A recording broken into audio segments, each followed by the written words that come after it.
안녕하세요. 박진우입니다. 오늘 이번 시간에는 몽골과의 전쟁, 몽골과의 강화, 그리고 건문세족의 등장, 그 다음으로 국민왕의 반원개혁까지 피드백하는 시간을 가져보도록 하겠습니다.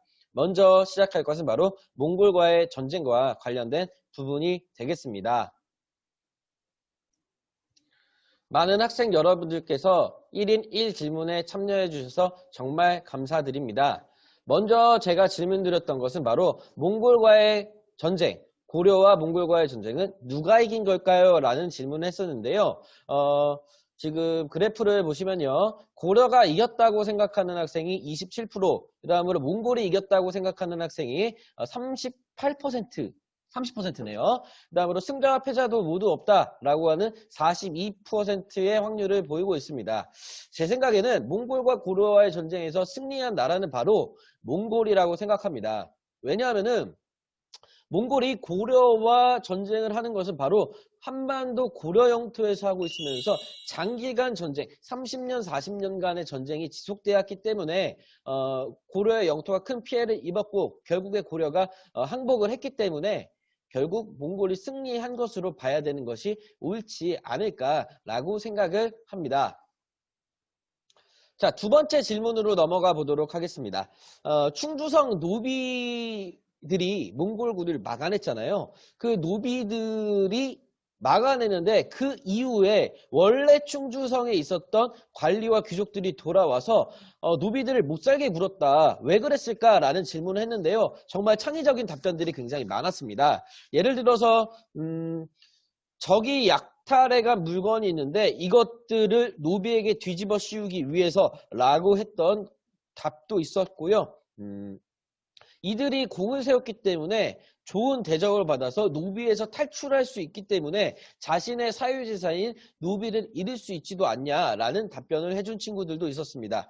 하지만 또 어떤 답변이 있었냐면요. 자신들은 싸우지 않고 도망쳤잖아요. 귀족과 관리들이요. 그래서 다른 귀족과 관리들에게 무시당할 수 있기 때문에 이런 답변을 한 학생도 있었습니다.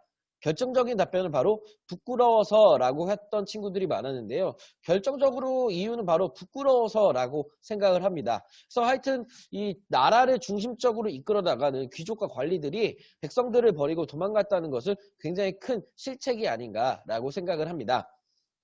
자, 그러면 핵심 질문들 답변해 드리도록 하겠습니다.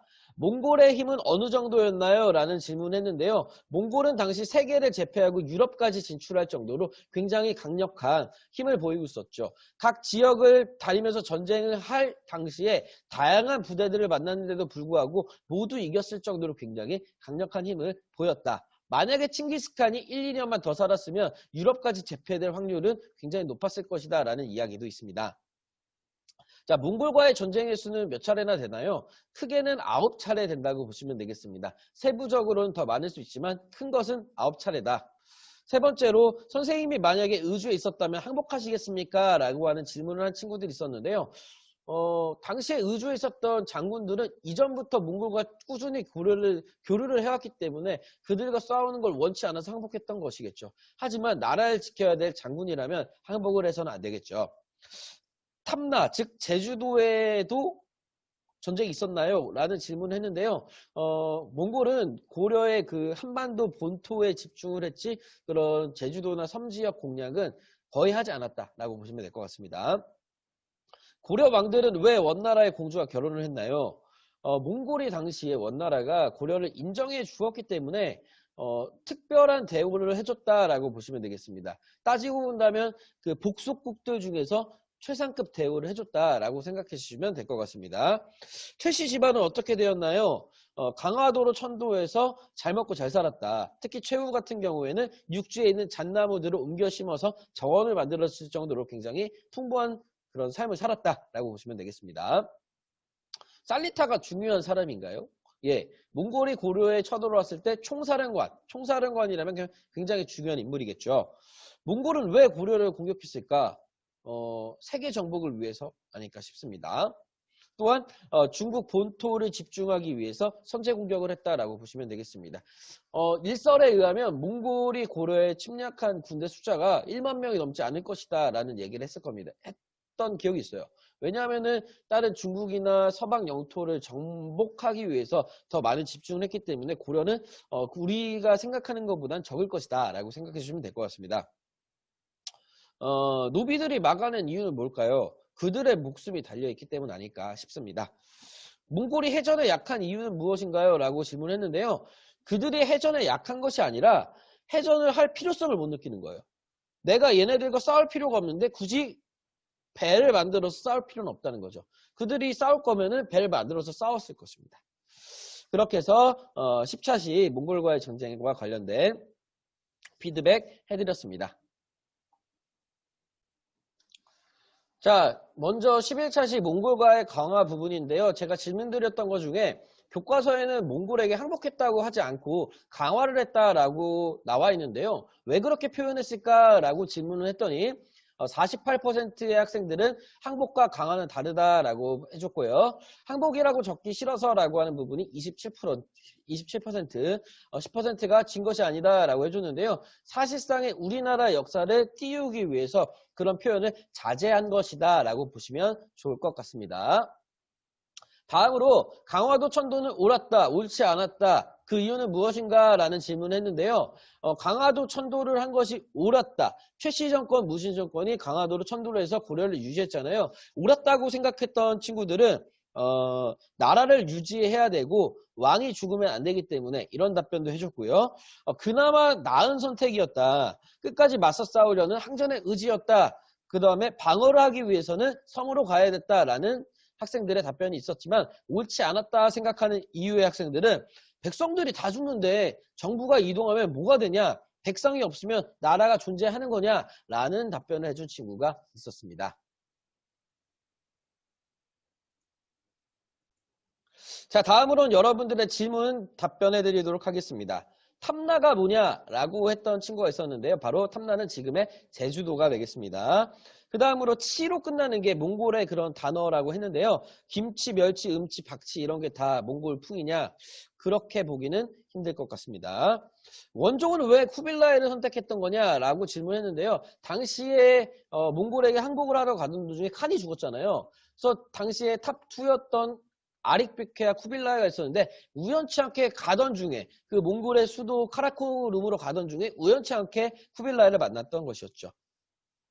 몽골이 고려를 인정한 이유가 뭐냐? 이거는 아직까지 정확하게 밝혀진 것은 없는데요. 몽골이 고려를 끝까지 공격했을 때 최후까지 저항했던 세력이 고려여서 그나마 얘네들이 대견해서 뭐 이런 식으로 생각해 주시면 될 것 같습니다. 몽골과의 사이는 어땠나요? 처음에는 항복을 하면서 좀 편해지는 듯 했으나 그들의 압박이 너무나 세졌기 때문에 힘들어졌을 거라고 생각을 합니다.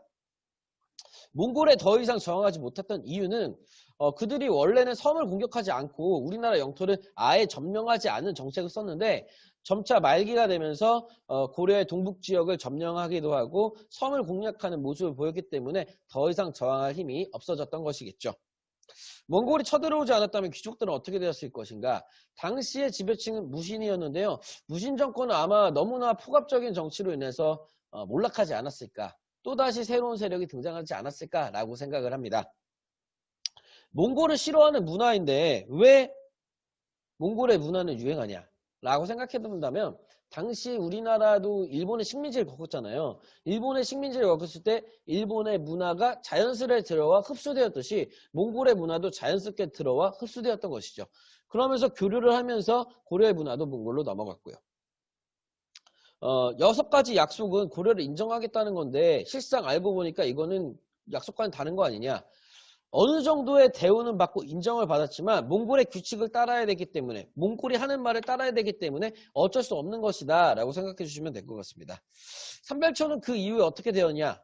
몰락하고 말았죠. 전부 죽었습니다. 삼별초가 고려 정부 편이었다면? 이라는 질문을 해주는데요. 고려 정부가 항복했기 때문에 삼별초의 편이었다면 계속 저항을 했었겠죠. 지배한 이유는 무엇입니까? 제주도 같은 경우에 드넓은 들판이 있기 때문에 왜냐하면 몽골이 주로 이용하는 게 말이잖아요. 말을 기르는 목장용으로 사용했다고 보시면 되겠습니다.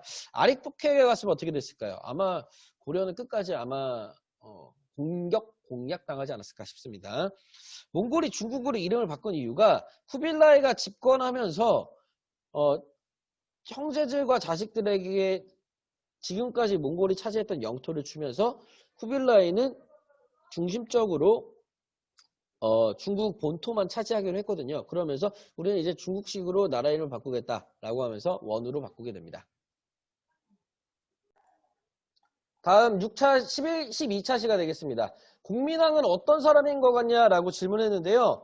총평을 하자면 반원 정치와 왕권 강화를 위해 초반부는 굉장히 개혁적인 사람이었다가 자신의 든든한 후원자였던 노국대장 공주가 죽으면서 정치적인 그런 힘을 잃고 신돈에게 대신 맡겼던 그런 사람이죠. 굉장히 감정적인 가슴 아픈 사람이다라고 보시면 되겠습니다. 다음으로 고려는 공민왕이 죽은 후 어떻게 될 것 같나요? 라는 질문을 했는데요. 새로운 세력이 등장해서 고려를 바꿔나갔을 것이다 라고 생각한 친구가 3분의 2 정도 되네요. 그리고 권문세족의 세장이 되었을 것이다와 그 다음에 공민왕 같은 강력한 왕이 등장했을 것이다 라고 생각했던 친구가 12%씩 있는 걸로 파악이 됩니다. 자, 다음으로 오늘 마지막으로 공민왕의 개혁정치와 관련된 질문 답변해 드리도록 하겠습니다. 자, 왜 신돈에게 정치를 맡겼나요? 예, 노국대장 공주가 죽으면서 정치적인 의지를 잃어버린 공민왕이 아예 새로운 사람에게 정치를 맡겼던 것이죠. 그렇다면 신돈에게 맡길 거면 계속 맡기지 왜 죽였냐? 라고 이야기를 한다면 신돈 같은 경우에 엄청난 입지를 통해서 강력한 정치를 보였지만 너무나 그의 권력이 너무나 강해졌기 때문에 자신의 목숨과 왕권까지 노린다는 위협감에 결국 신돈을 죽이는 선택을 했던 것이겠죠. 공민왕이 죽은 긴 스토리를 해달라고 했는데요. 여러분들이 20살이 되어서 쌍화점이라는 영화를 보시면 참고할 만하실 거라고 생각합니다. 19금이라 답변을 못 해드립니다. 그 다음에 조세, 역, 도평, 의사사에 대해서 뭔지 좀 설명해 주세요 라고 했는데요. 조세는 세금을 얘기하는데 특히 토지와 관련된 세금을 얘기하고요. 역 같은 경우에는 그 일하는 노동력을 얘기합니다. 뭐 공사를 하러 간다던가 군대에 투입된다던가 이런 걸 역이라고 하고요. 도평의사사는 국방 문제를 회의하는 도병마사가 이름이 바뀐 겁니다. 이렇게 생각하시면 될 것 같습니다. 권문세족은 어떻게 되나요? 당시의 지배층이었던 권문세족이 아무리 왕권으로 짓밟는다고 해도 그들은 계속 아예 억눌려져 있지 아예 없어지진 않고 계속 그들의 세상이 되긴 합니다. 백성들 사이에서 공민왕의 인기는 전민배정원 도감을 설치하면서 권문세족의 힘도 억누르기 때문에 굉장히 인기가 높았던 왕이었습니다. 왜 공민왕 때 돼서야 반원개혁을 하냐라고 해보면 이전에 충선왕 때도 반원개혁하려고 했고요. 이전의 왕들도 반원개혁하려고 했던 사람들이 굉장히 많았으나 당시에 몽골 원나라의 세력이 굉장히 강했기 때문에 쉽사리 실시하기는 어려웠다고 보시면 되겠습니다. 권문세족의 행패를 막지 못한 이유는 이들이 원나라의 등을 업은 세력이기 때문에 어쩔 수 없이 몽골의 눈치를 봐야 되기 때문에 어쩔 수 없었다라고 보시면 되겠습니다. 자, 마지막 질문인데요. 국민왕 5년에 권문세족의 대표 세력이었던 기철이 죽은 후 기왕후 여동생이었던 기왕후 가만히 있었냐? 라고 질문을 했는데요. 기왕후 가만히 있지 않았습니다. 오빠의 죽음에 몽골의 황제에게 부탁을 해서 군사를 일으켰으나 결국 고려의 군대가 막아내면서 기왕후의 힘을 조금 억눌렀다라고 보시면 되겠습니다. 그래서 오늘 이번 시간에는 몽골과 관련된 몽골과의 전쟁, 강화, 공민왕의 반원개혁 정책까지 피드백 해드렸습니다. 감사합니다.